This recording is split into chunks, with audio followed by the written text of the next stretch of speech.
Hey, what's happening? This is episode 93, and it's just me. This is going to be the boys club because it's just a bunch of men. So it's going to be a sausage fest. Sorry, ladies. Or not. I don't know. Whatever. Anyway, so we're very happy to have returning to the show once again is Will from the Peaceful Treason podcast. How are you doing, sir? I'm doing great. Glad to be back. I don't have my better half with me, just like you don't have your better half with you. So we'll just have to make do with what we got today.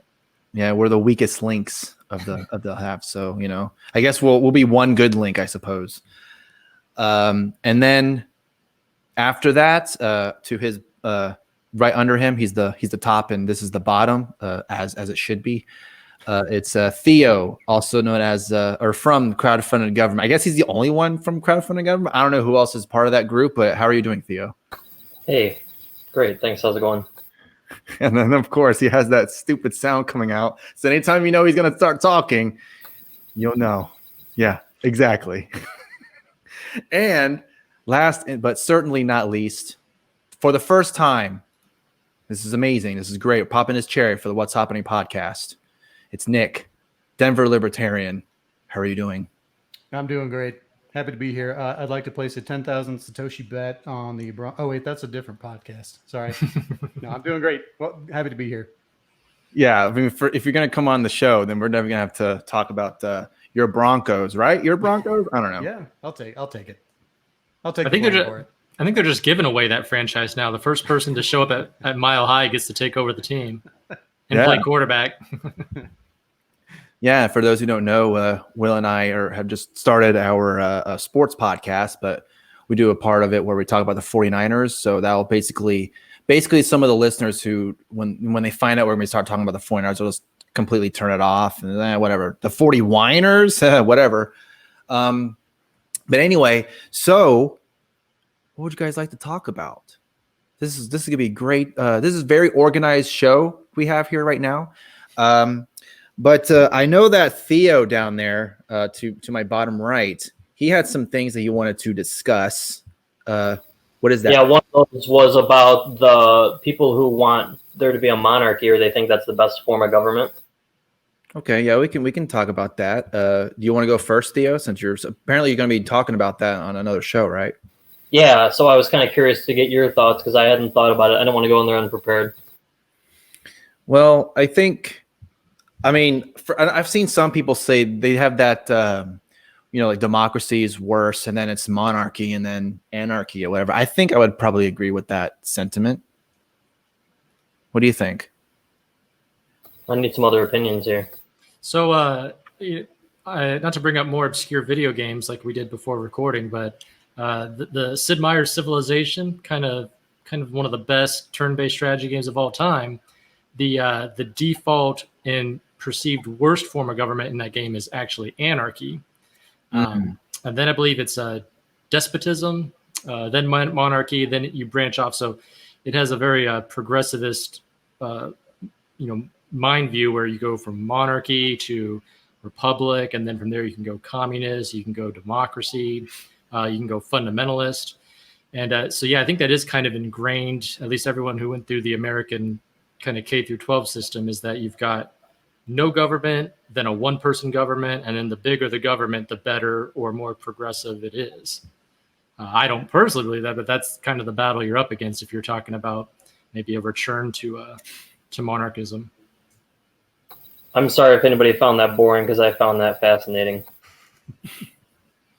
Denver, where do you fall on this stuff?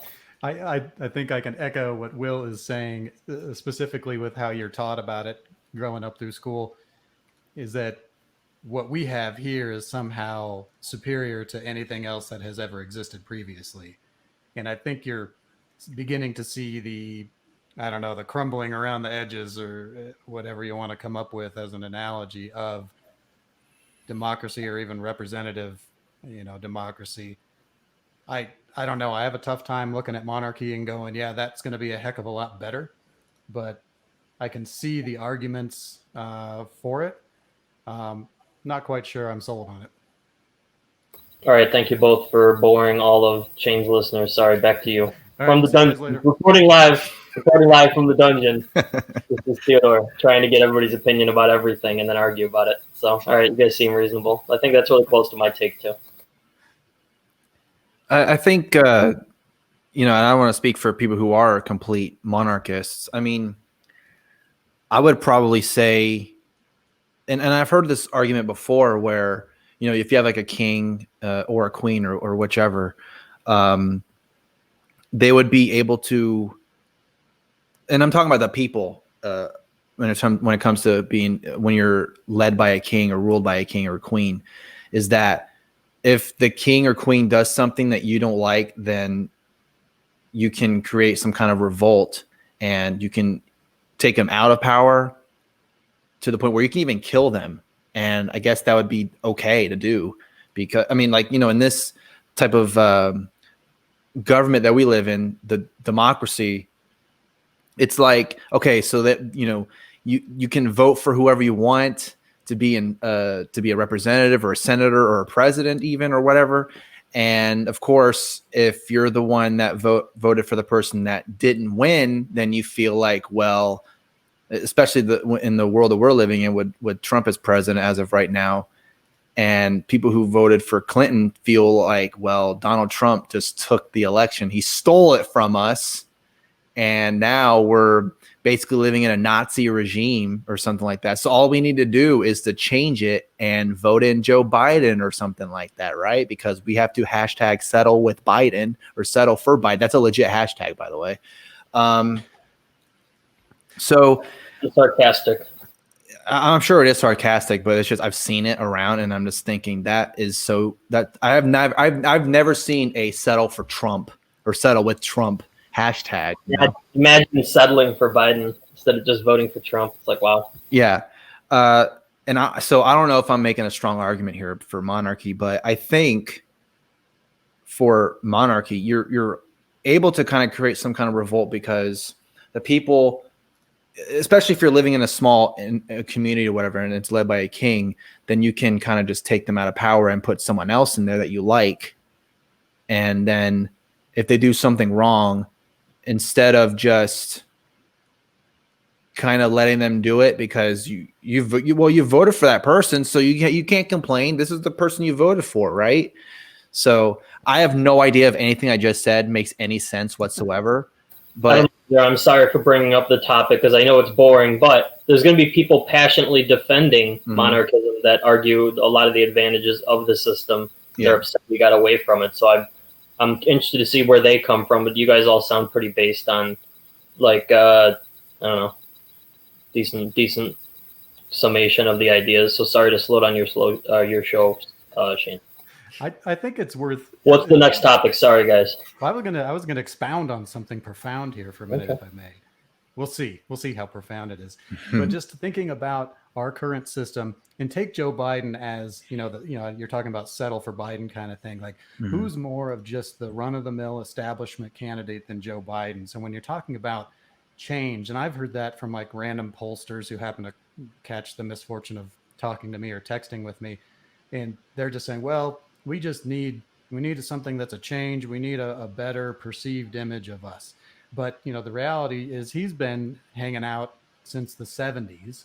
And how many other of our supposed, representatives have also been doing the same thing, just lurking around year after year after year?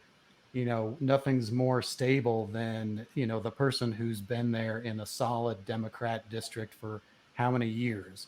So, I mean, is that really that much different than monarchy, where you've got this establishment group of people? Every now and again, you get some fringe people who shake things up, but by and large, it's the same thing. It's the same foreign policy. It's just a slightly different take on a slightly different presentation. So what is really the difference between what we have in monarchy? Yeah, those are good points. What do you think, Will? Yeah, basically, I guess you could say we have kind of a popularity contest mixed with a monarchy. So there's a popularity contest to determine the figurehead of this monarchy. Of course, then you're getting the whole, not just like a shadow government or the deep state, but the whole machine that goes on about its daily business, despite who that popular figurehead is. I've been hearing a lot of sentiments, maybe Joe Rogan type people where they're like, maybe they don't want one figurehead, but they want to like, well, why don't we take the top scientist and the top business person, the top this in different fields, and have like this cabal of like, Top basically a Supreme Court, but with even more power.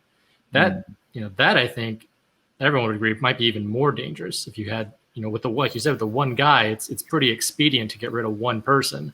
But if you start getting into 9 extremely popular people with millions of followers in each one, and you have like kind of the super monarchy, that I think would be really scary to have to deal with.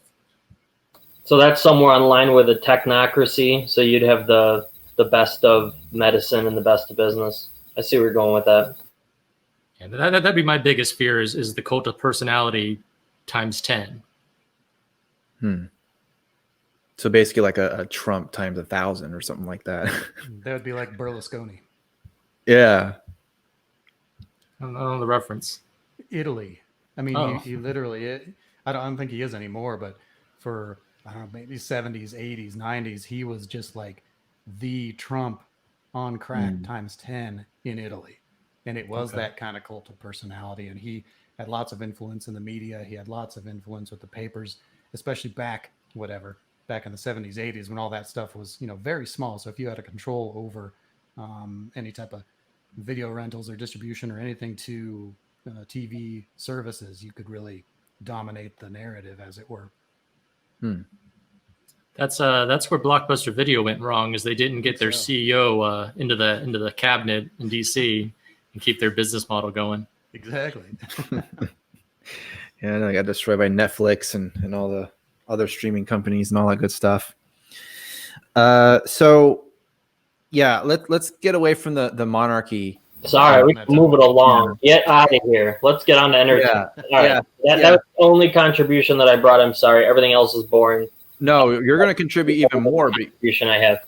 You're going to contribute even more because we're going to talk about your debate that you had with Angela McArdle talking about the Libertarian Party and why it should be abolished. The slaughter that I had with Angela, where she convinced me that the Libertarian Party needs to continue to lose and spread a message, which it's been doing a really good job of both for a long time and should continue. Do you think you won that debate just based on your performance and listening back to it?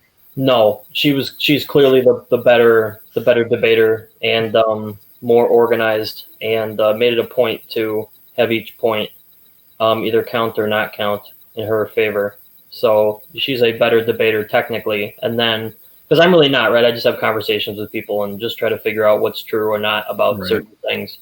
And then, obviously, the Libertarian Party should continue to lose and it should continue to exist, right? Because it is doing a great job of spreading the message. And that's why I want to be the chair of the Libertarian Party, because I think it needs to continue to spread this message and not win elections. It's a great idea, right? Is this you announcing your intention to run for chair of the Libertarian Party? Yeah, well, that's known and out there. Because remember, Angela said that one of the reasons why you shouldn't dissolve the Libertarian Party is because there's an incredibly strong bureaucracy that makes it very difficult to get it eliminated. She went through the whole process of making the vice chair does this and the secretary does that, and all these things need to happen, and all this paperwork needs to be moved around, and all these people need to do this thing. And it's like, holy smokes, liberty is being spread every day. I agree with that argument too. So that was a particularly strong argument. So, okay, you went into it saying that the party should be abolished. And one of the things that, that she was saying is that it could be like being in the party or the Libertarian Party it's just another weapon to kind of, like you were saying, spread the message of liberty or whatever. And if you take that away, it's just the stupidest weapon possible. It's like, let's start a health and fitness organization and then go lose marathons and not even finish them. Get single-digit percentages if you have a political party. It's really, to me, it's a great idea. It's a really good strategy. Continues to work and make waves. Well, you have people that, they run as Republican because they feel like they have the best chance of winning, right? That's one of the things, when Ron Paul was a Republican and he was the Libertarian candidate. And of course he had huge amounts of fans and all that good stuff. But then I don't know, I guess with Gary Johnson and Bill Weld, because they ran together, they weren't separate. You ran with with the Weld campaign, with the Johnson Weld campaign, not just the Weld campaign. Anyway, and with the amount of votes that he got, I mean, I guess you could look at that as a win because he got a lot of votes, right? Or am I like completely off base? A huge percentage. I think it was double digit of the electorate, right? Or no, it was single digit. I don't know. I'd have to check the numbers. I don't think it was double, but I wasn't really paying attention, I guess. Yeah, me neither. Well, okay. So why would the party then?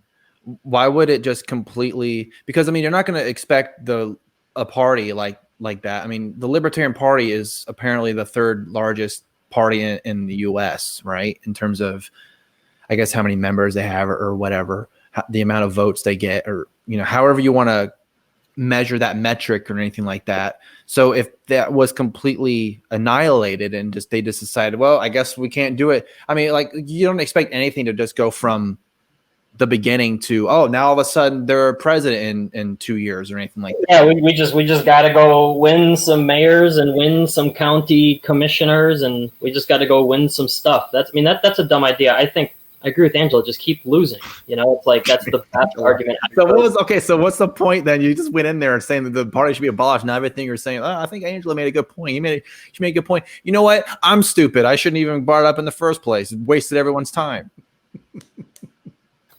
I agree. I mean, it's such a good argument to me. It's unbelievable how simple the good arguments are, right? And it's like, Libertarian Party good. I agree. It's like, wow, what an argument, man.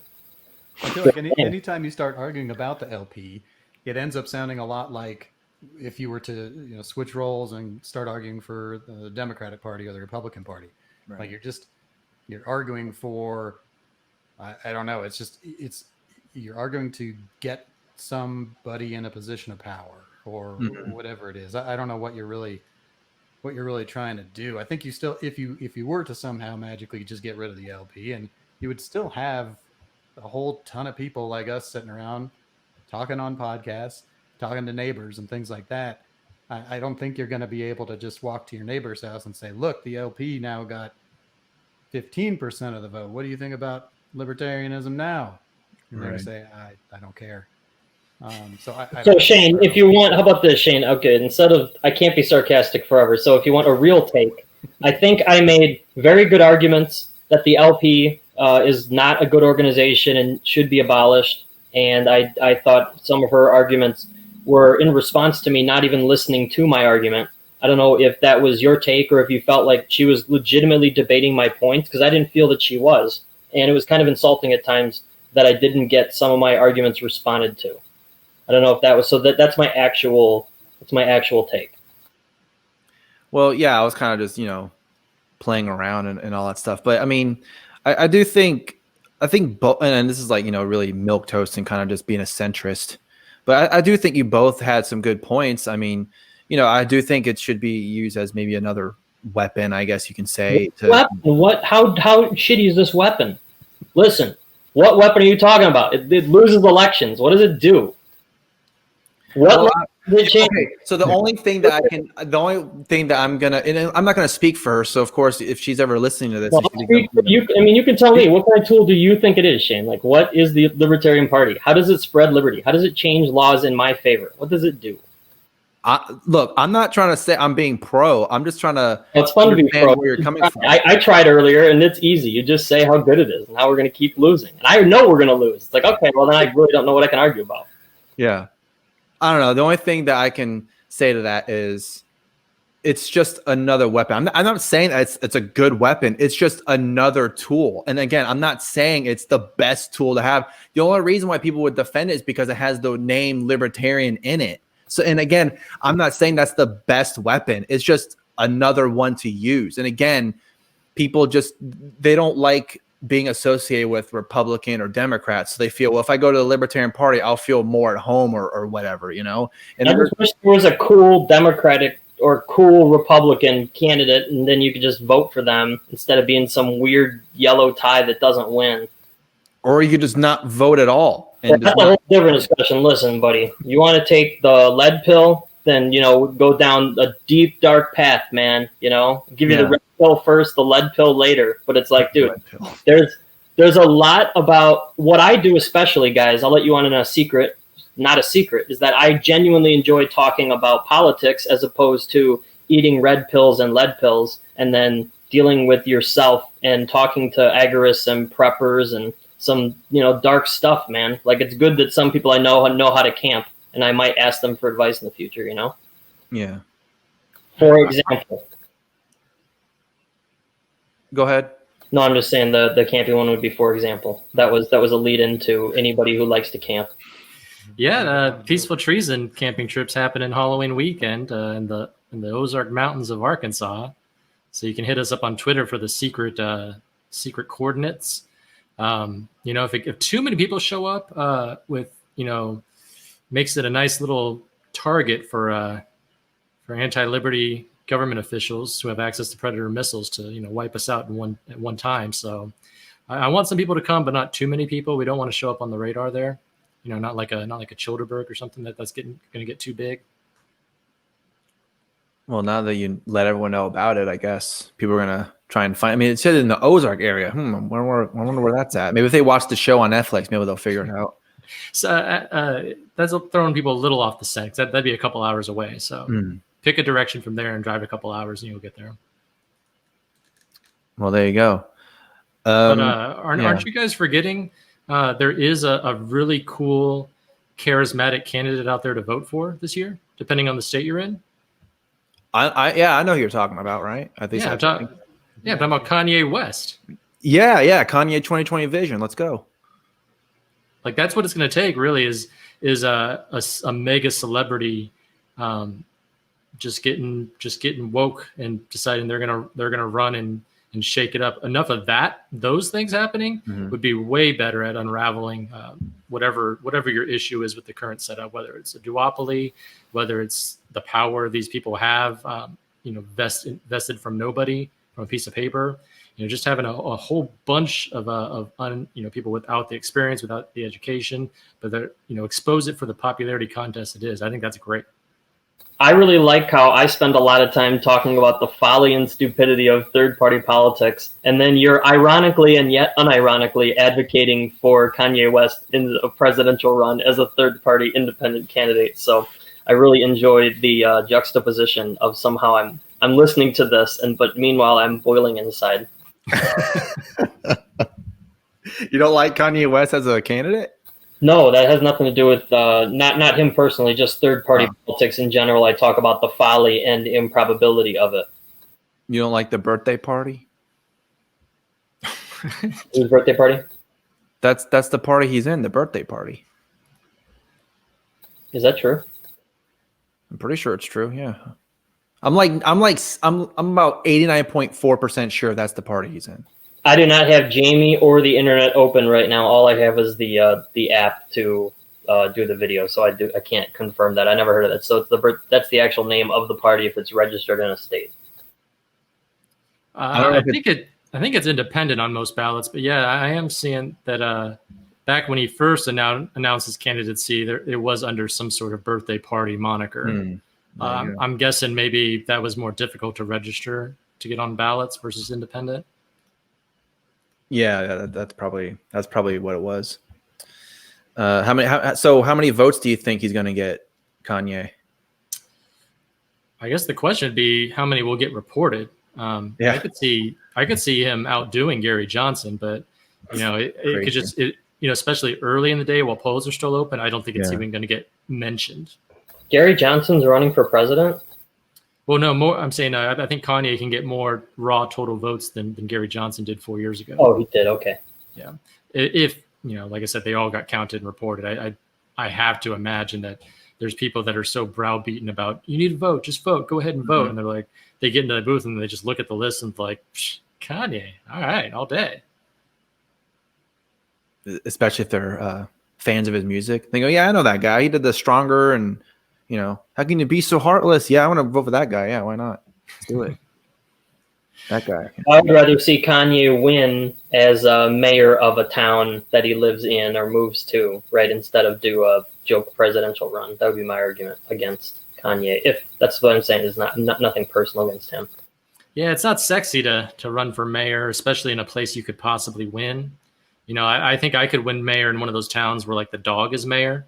My platform would be like, I'll win the office and then replace it with 2 puppies, and then that would be my argument, my one argument against the incumbent canine mayor.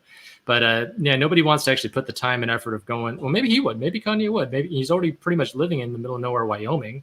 Why not? Why not be? Maybe that's his next step. Is he gets his feet wet, and then he's like, I'll fall back on being mayor of Cody, Wyoming. So that would be my argument to him and anybody else considering third-party runs, especially people who are running for third-party Congress and third-party Senate, these libertarian candidates. Like, why don't you go win some local office and change some laws? So I would say the same thing to Kanye, unfortunately. Sorry, Con. Sorry, Ye.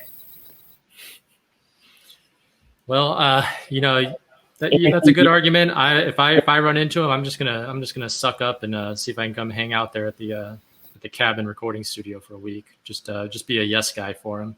I'm sorry to bring down the stream and be anti-Ye. I mean, imagine that, how much I like his music, and then to come in anti-Ye. But I'm just giving him constructive criticism and advice to him and anybody else involved in third parties that you should just consider local duopoly runs where you actually win sometimes. Is there you think there are any celebrities without any previous political aspirations that could just jump in and just wreck shit up real quick? That'd be cool. That would be cool. I hope they do that. That would be a good marketing campaign for my idea of how to do it. I heard somebody once said, I don't know if it's true, that there's 500,000 political offices available in the United States. I feel like someone's done that already. Done what? They've kind of just went in, and they weren't, in politics before. Then they came in and, they won some primaries, and then they became this, now they're a huge public figure. There you go. Politics, yeah. So I think I've done before. I'm thinking someone more universally loved. Oh. Like, can you imagine like Keanu Reeves runs for president? Yeah. He might win every state. Well, he really wouldn't even have to campaign. Well, there's that people saying that Dwayne "The Rock" Johnson should run. Of course, he put in his big ass hands, and then now he's endorsing Joe Biden and Kamala Harris. So now half the people that like him don't like him anymore because he endorsed the wrong person. So yeah, you'd have to be a real private celebrity without the skeletons in your closet, without any biases that are immediately seen, and then you just jump right in as an independent. And it'd at least be fun to watch, because you'd see people just start trying to invent additional excuses why a vote for this person is a vote for this other party, or they're making a mockery of the system, or maybe it turns out Keanu Reeves isn't that good. Maybe he like kicks puppies and rapes women. I don't know. Although who would say no to Keanu Reeves? So it's impossible for him to rape men or women. Well, I mean, especially if he went as his Ted character, just go in and be like, "Yo, dude, I'm running for president, dude. This is great." Do something like that. Yeah. Maybe he runs, he wins, and then he just uncovers the Matrix for what it really is. Maybe we are in the Matrix. Maybe that's the hidden little the tail sign is the guy from the movie becomes leader of the Western world. What? Do you think we are? Where do you sit philosophically on that? Are we in the Matrix, or what is the ultimate nature of reality? I think I'm in the Matrix, and I think you are all figments of the processing power. You're all NPCs. I'm the only one that actually exists outside of this. Sorry. The way that this whole, like, if people are watching the video, the way this is laid out, I should have changed the video. I can change the layout like this. So now Theo's on the top, and now it's like the Let It Be album where he's Paul McCartney because he's darker than the rest of us. So there you go. He's gonna die and be replaced. Yeah, he's gonna be. Well, I mean, crowdfunding government's an absolute failure. So I've never been tried anywhere. It's a terrible idea. I'm kidding. You're a good guy. Anyway, so okay. I want to also, I just thought of some other thing to talk to you guys about, and it's something that it's not that I haven't thought of it. It's kind of been up in the air and been thrown around, especially in our message when we're talking to each other about it. But So one of the things that has brought you guys together, maybe not me necessarily, because I haven't been drinking in a long time, but like alcohol has been a big thing that has kind of brought people together, especially libertarians. You know, if we were talking about weed, I mean, oh my God, I mean, crazy, right? But so kind of talk about some of your favorite beverages, and it has to be alcoholic. Theo, you can go first because you're Paul McCartney. Yeah, but these guys are much more beer knowledgeable, so that's why they were brought on. I close on this discussion because I have the least of the knowledge. Yeah, and that's why I have you first, because I want to put you on the spot. My favorite is you take a stadium cup and then you take some dirty beer cooler ice and then you put in Franzia and you put in LaCroix and you mix it all around and it's a delicious beverage. You do the hokey pokey. So that's what I'm saying. I'm the least of the beverage enthusiasts because some people here dedicate all of their time to researching outside of doing podcasting to figure out what the best beer is and then how to rate it between 1 and 11 or whatever. Okay, Will, you can go. Yeah, it's not a science. It is an art. It is subjective. I'm currently sipping on something that's not that great. I actually brought it on just to troll Theo, and he's had the regular version of this. We've had this in person. He's not had the special Bloody Mary pickle beer. Oh, that's terrible. It's not great. It's not great. Just the thought of pickle beer just makes me want to like puke. Yeah, I tried the pickle beer. It was the worst pickle. It was the worst thing I've ever had. It's weird too because pickles, at least to me, pickles taste okay. But then when you think about just straight up pickle juice, like is there any other food that the thing itself tastes good, but the juice tastes absolute horseshit? Oh, that's a good question. Man, I feel like the juice is usually the better part, not the worst. So you might have something there. It might be that might be the culinary anomaly. Although people really drink pickle juice for other reasons than the taste. I guess it's supposed to have some hangover cures. That's kind of the idea behind a Bloody Mary, and that's what this is, the Bloody Mary version. You get a little bit of pickle juice, you get the tomato juice, you get those vitamins. You still get that beer backing. That said, it's not great. it's spicy. It wrecks your palate. I've got some good stuff I'm going to switch to, but I'm probably going to have to switch some water around it to erase that taste. I don't know if you guys saw some of the clips of the most recent SNL with Bill Burr hosting. Oh, not yet. And there was a sketch that they did where I guess they were trying to do Sam Adams or something like that, and it was like a pumpkin spice or some pumpkin flavored thing or whatever. And they're going around talking to all these Bostonians, and all the Bostonians like, "Oh, this is great. This tastes good, and I would drink this just to feel good, whatever." And then it goes to Bill Burr's character, and he drinks. He's like, "The fuck is this? Like, what the hell?" And then another part that I like where he describes what that beer reminds him of. He's like, "This is like a beer where you put it in your fridge and it just sits there for 8 months, and then a friend comes over and he goes, 'You got any beer?' And then he goes, 'Yeah, I got a beer. It's some pumpkin shit. You want to try? You want to try that?' Like that's the type of beer it is." Well, the pumpkin beers is funny. For a long time I would go out and seek out all the Oktoberfest, all the Marzen style beers, especially in the fall. And that was, I don't know, maybe 3 or 4 years ago. And I was like ODing on it. Just like anytime I saw a new one at the store, I was picking it up and I was drinking. And they were great. But I think I like burned myself out on it. So then over the last couple of years, I've been switching to some pumpkin beers, despite SNL. Screw those guys. There are some decent pumpkin beers, and you can get higher up in the alcohol content too, like, in the 8% range. And some of the flavors are good. Now, there are some pumpkin beers that are not as good. Not all of them are quite the same, but I do dabble in some pumpkin beers. With respect to the pickles, I think my son likes to drink pickle juice. I have no idea why, but anytime we have a jar of pickles, we'll finish them up and he will like, give me the cup. I'm taking a swig of this. So I don't know what that's all about, but it's funny. And Will and I actually had a really decent pickle beer in Denver. We went on a little brewery tour when Will stopped through one time, and this was just Will, do you remember the name of that thing? I don't know. It was like it wasn't. I can't think of it.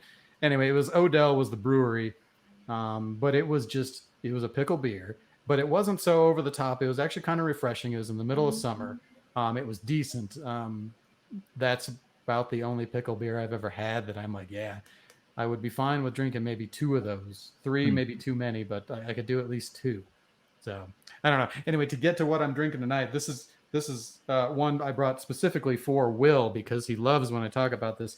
This is a German Pilsner from Bierstadt Lagerhaus here in Denver. This is delicious. I mean, it's a German Pilsner, which is different from all other Pilsners. Is it superior? It is superior. I would say most Pilsners, if you go just into the liquor store or whatever and just find a Pilsner, an American Pilsner, they're terrible. If you seek out a German Pilsner, and they'll say it right on the bottle or the can because they're specifically trying to convey that this is brewed in a certain way, in a certain fashion. And I find it far better than any other Pilsners. And they're lower, like 4.5%, so you can have several and still sort of keep your thoughts together.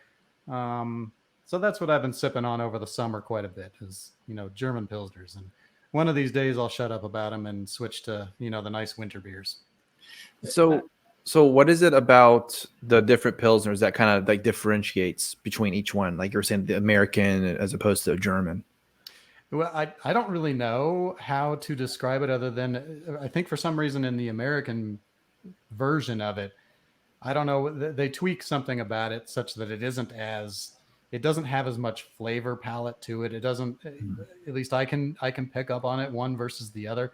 To tell you the truth, I don't know exactly what's different about it, but anytime I have one, it's like, it's just not as satisfying. It doesn't have enough to it. And it's tough to do in the Pilsner world. They're very kind of basic kind of beers to begin with. So to get any kind of interest to it is tough to do.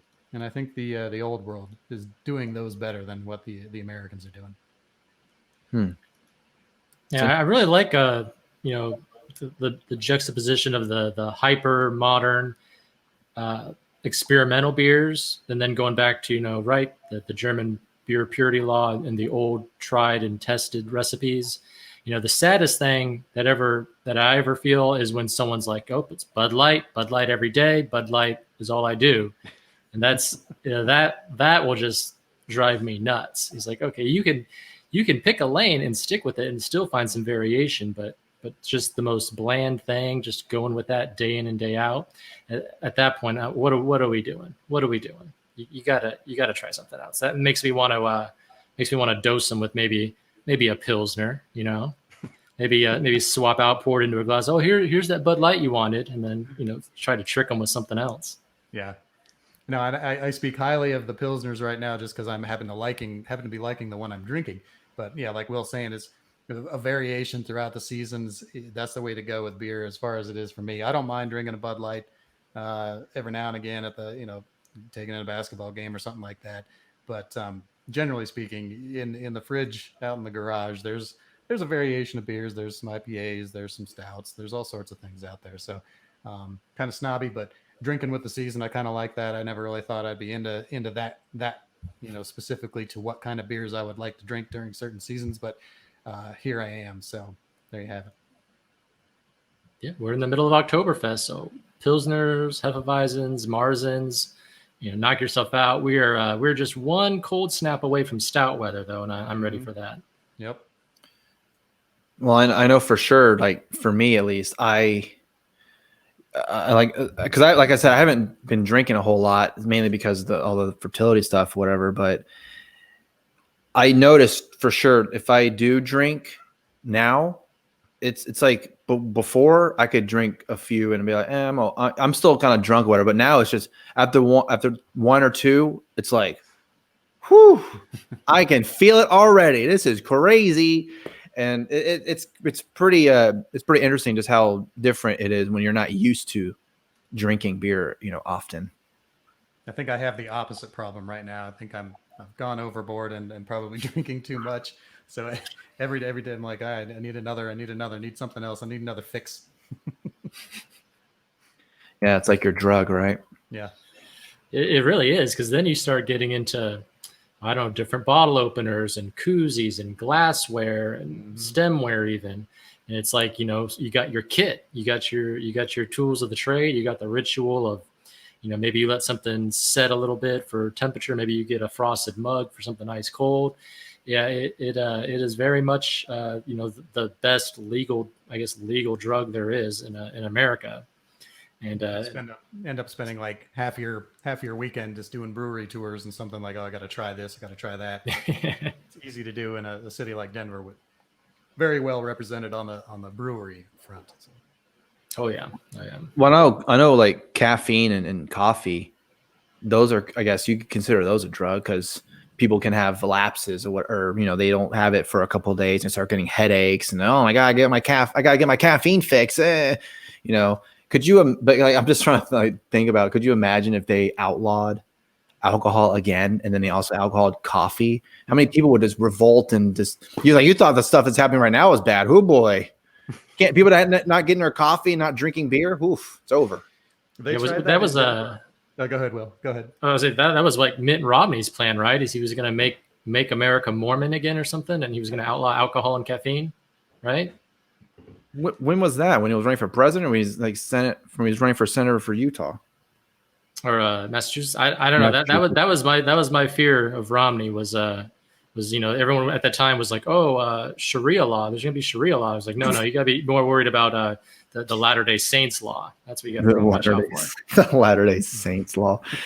Yeah, because it's funny because you like learning about Utah and their alcohol stuff. It's like apparently they water down their alcohol or something like that. I was like, wow, that's all right. I mean, if you're good with that, I suppose, but that sounds like a terrible idea. Yeah, let's make it. You know how this beer used to be 5%? 2%. How about that? Well, it's like how they did in Colorado for a long time. If you wanted to buy beer on Sunday, it was 3.2 was all you could buy, and you couldn't go to the liquor store and buy anything else. You could buy 3.2 beer at the grocery store or something. But they recently changed that, I don't know, 2 years ago or something like that. I'm just trying to also think if they legalize, like, because I mean, you know, legalizing drugs and all that. I'm just trying to think if they legalized like cocaine and meth and all that stuff, and you could buy it over the counter or anything like that, and say, well, you can buy cocaine, but you can only buy it in certain times. You know, like with alcohol in some states, whatever. Like, okay, you can buy this cocaine, but it can only be between Monday and Friday, but it has to be between 3 and 6 p.m. That's the only time you can buy it or something like I don't know. I'm trying to think of how they would write the law, because it's legal, but you can only buy it in certain times. That's it. You know, just like pharmacy, just like cannabis in Illinois. I was gonna say it's very similar to the way they have it with weed here in Denver. There's a ton of regulation about where you can, you know, where you got to go to the store, and you can only pay cash, and they're only open for certain hours, and there's a bunch of regulations. You can't have it delivered to your house, whatever. But yeah, did they give reasons as to why they don't allow delivery of that? That's just how the law is written. Like, well, then what if it's an underage person who's the delivery driver, and they have to verify that you're 21 years old when they give it to you at the door, blah, blah, blah, blah, blah. You know, they've got their reasons, but yeah, someone's written a law, and, you know, they come up with a lot of arbitrary things based on someone said something or whatever. This is what was determined in a whatever research forum that we held, whatever excuse they'll come up with. Because of course, a delivery driver that's going to be delivering for a major company, or just, you know, I don't know, like Instacart or whatever, is going to be 10 years old or something like that. Because, you know, they can't even drive. So what are they talking about? You know? Yeah. No, I mean, it's even the same with alcohol. You can have whatever a company bring you a box of beer with beer, wine, liquor, all that stuff, but it's got to come from one of the big boxes, because they have all these regulations in place, like whatever, you have to have insurance, and you have to have, you know, car insurance, you have to have training, you got to do this, that, and the other thing. And all those present a difficulty for, you know, your liquor store just around the corner is not going to have a fleet car and have the proper insurance and all the registrations and things like that. So it really is just kind of a giveaway to the big box stores to be able to deliver, you know, liquor to your doorstep. Now, I've used it because it's pretty awesome, but it does come at the detriment of the local liquor store just around the corner that I typically go to. So there's always a trade-off. Yeah, it seems, because I feel like if everything was legalized, I feel like that's how it would be done. Kind of like, you know, we're saying with marijuana and and alcohol, for sure too, they would just regulate, the crap out of it, And I guess it's sad to say, but it wouldn't be surprising, it's not surprising that that's how it would be done, because it's like when you heard, because it was like a thing during one of the libertarian, going back to the Libertarian Party, Theo, like with Libertarian Party debates back in, what was, I think 2016 or something like that, when Austin Peterson said that he doesn't want cocaine sold to 5-year-olds, and everyone booed him or something like that. And it's like, awesome. really, like you're not okay with him saying, I don't want cocaine sold to 5-year-olds. Boo! You're not a real libertarian. Boo! Like, really? That's great. Yeah, 5-year-olds shouldn't have had $80 in their pocket to begin with. It's they should have had that money. It's like, wait, you're buying this from me? It's like, they gave me the money. I'm just the middleman. So Theo told me that he has a hard exit. I gotta run. I got a hard exit. Yeah, I gotta run, but I'd love to go around in the circle real quick and see where you guys fall on the Libertarian Party specifically, because we already heard one defense of third partyism if it were Kanye West or other various celebrities. So I would be curious I would be interested in your opinion for just Y or N Libertarian Party, whether it should be abolished or not. Who do you want to go first? Up to the host. Up to the host. Okay. Well, you're the one that was asking the questions. No, I got you. I always take control. I apologize. I'll be more friendly on your podcast in the future. I apologize. No, it's okay. That's fine. To be honest, I really don't care. I could give a flying fuck.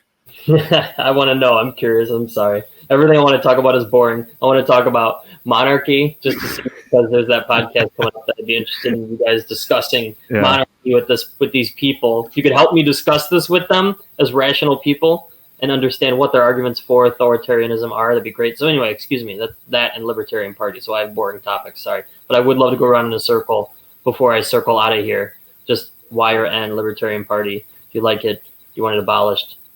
What do you want? Well, that's my answer. Is I could give a flying fuck what happens to the party. I really don't care. If you're someone that likes liberty and wants to, go into government, because then do anything else besides the Libertarian Party, please. Yeah, at the end of the day, if the government we're not going to abolish the government tomorrow. As sad as that is, it's not going to happen. So if you're going to go in there to try and help people get as much liberty as possible, then, that's fine. You can go ahead and do that. Me personally, I don't care. I just don't care about either party or anything like that. I would probably, if I had to choose one, I would probably gravitate towards probably the Libertarian Party, because I just don't like the Democrats and the Republicans or whatever. But again, even though I'm gravitating towards the Libertarian Party, I'm not going to find myself being, because obviously, we see it all the time on social media. Libertarians who are in the party argue about how the party should be, should run and how it should be, I don't know, sold or whatever, because there's all these different caucuses and everything like that. That's so dumb. So dumb. Yeah. So anyway, thank you, Shaine. I'm sorry for ruining your show asking the questions about monarchy and Libertarian Party. Denver, where do you fall on Libertarian Party? Yes or no? Do you like it? Do you want it abolished? But I got to get a quick answer. It's kind of a two-part, I guess. I don't necessarily like it. I don't think there's anything that I've ever researched into it. Yeah. Say back when I was ever coming into the movement, however you want to phrase that, going and exploring the Libertarian Party was just nothing. There was absolutely nothing out there until I started going out on my own, interacting with people, talking to people, having people present crazy ideas to me, which may or may not be crazy, just different aspects, different things. I don't get that out of the LP. I get, just the same old, like you were just talking about, kind of, bickering and yelling about, odds and ends of party politics. Having said all that, I don't care if they exist. Maybe there are some people out there who look at the LP and go, okay, fine. I'll throw my hat in with these guys. I just don't think it's. I wish they would do something else, like anything else. Anything else besides, if they feel that way, then go with Libertarian Party. I I didn't hear all of that. Just start over again. I'd like them to do anything else if they feel exactly the way that you were describing, as opposed to then, no, let's throw my hat with Libertarian Party. I was getting excited, and then I was like, no, not. Well, I guess that's what I'm saying is like you may end up looking at the LP and do just like I did and go, I don't get it. I'm not buying into this, and then go somewhere else. So maybe it's okay in that regard. I think there are plenty of people who kind of look at politics and kind of go, meh, I guess I'll do this thing over here. Man, I'd love that to be helping or running themselves for local power. All right, what's the last part of our birdie bunch think in regards to Libertarian Party? Yes or no? I'll keep it brief. I think the Liberty movement is just that, or the Libertarian Party movement is it's a movement in a direction. I wouldn't even say it's the more noble or better direction. I think it's kind of like what Nick is saying. It's where that second step takes you matters a lot more than where that first step in it takes you. You know, if you just step right into it quicksand style and I'm an LP diehard and that's where I'm at, I think that's more harm than good. I think if it that inertia takes you in a more interesting direction than it was maybe a net positive. So I think what happens after you throw away that $25 matters a lot more than that initial step.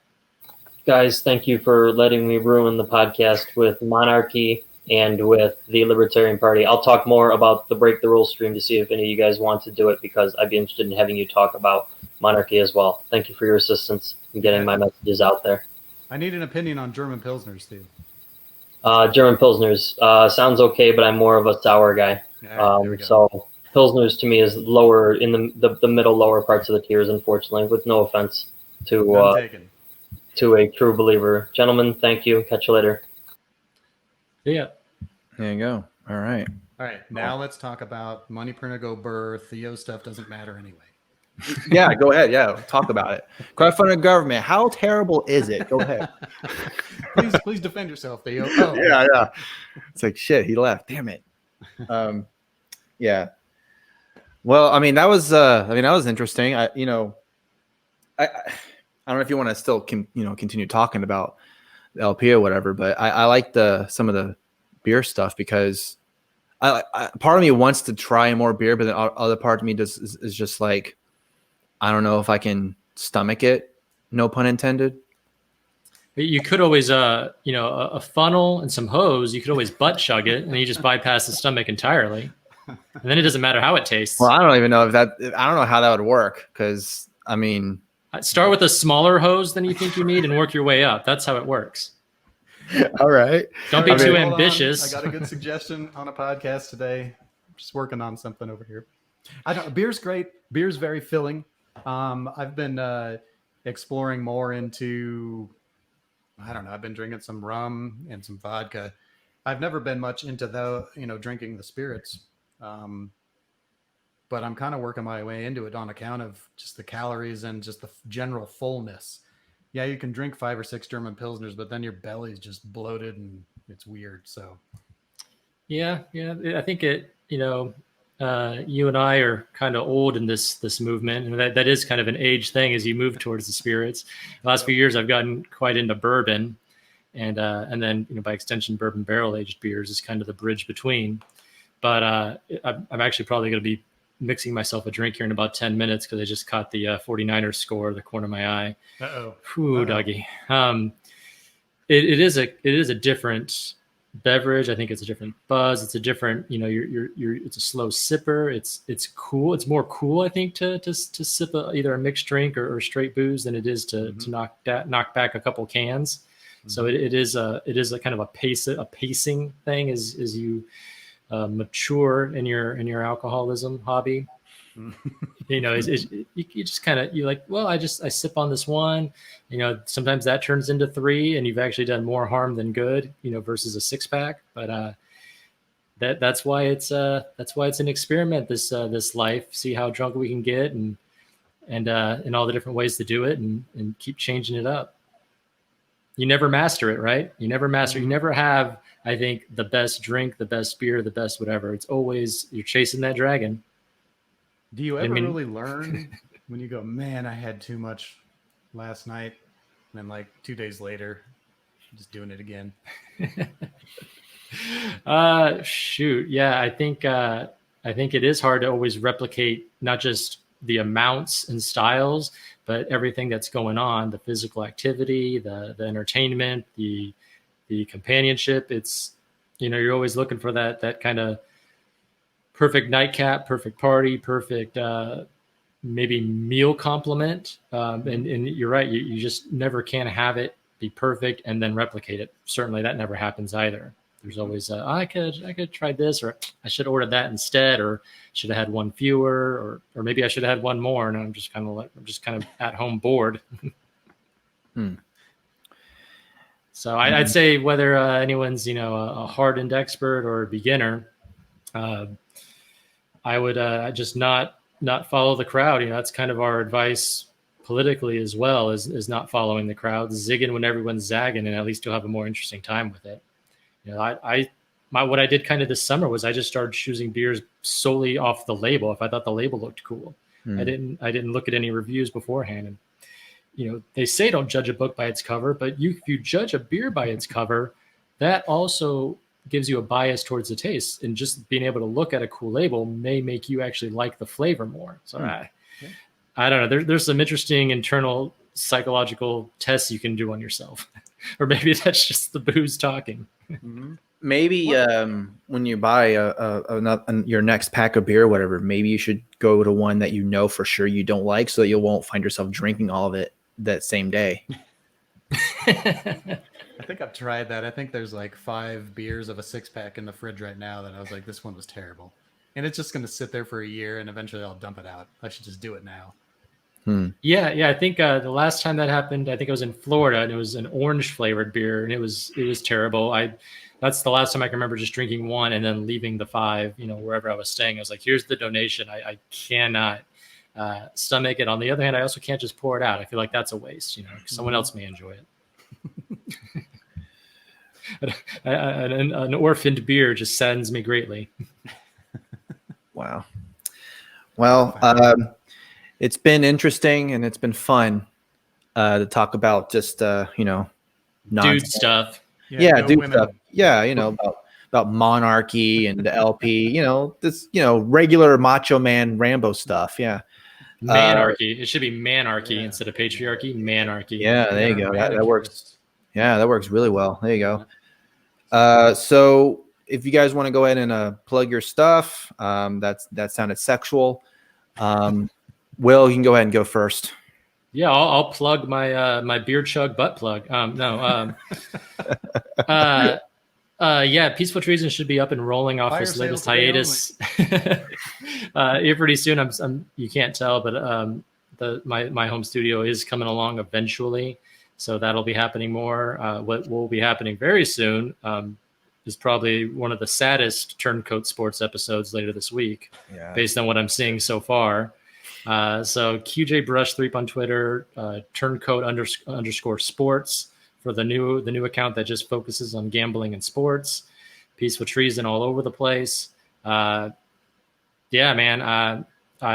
I'm trying to really get it out there. Some of my interesting hobbies, find other people interested in the same things.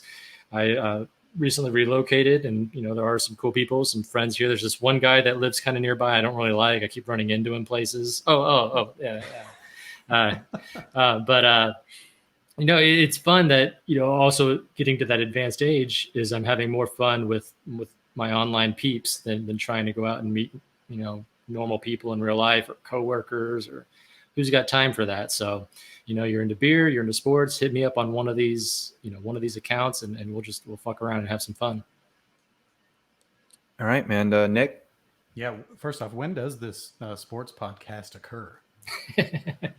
Yeah, I know, right? Remember before? Oh yeah, Friday night. Yeah, and then I think that same, or the next week it was on Tuesday, is when we did a thing. It's completely off the day. There was one day I'm laying in bed and I get a notification, Facebook Live, and I'm like, oh, they're doing the show. So I'm laying in bed. Well, the NFL keeps moving game time, so we're going to keep moving times around for COVID and other reasons as well. Yeah. Yep. There you go. Okay. So anyway, my name's Nick. I go by Denver Libertarian on Twitter. That's DEN Libertarian. Same thing on Instagram. Go to www.denverlibertarian.com. That's where I've got all my articles up there.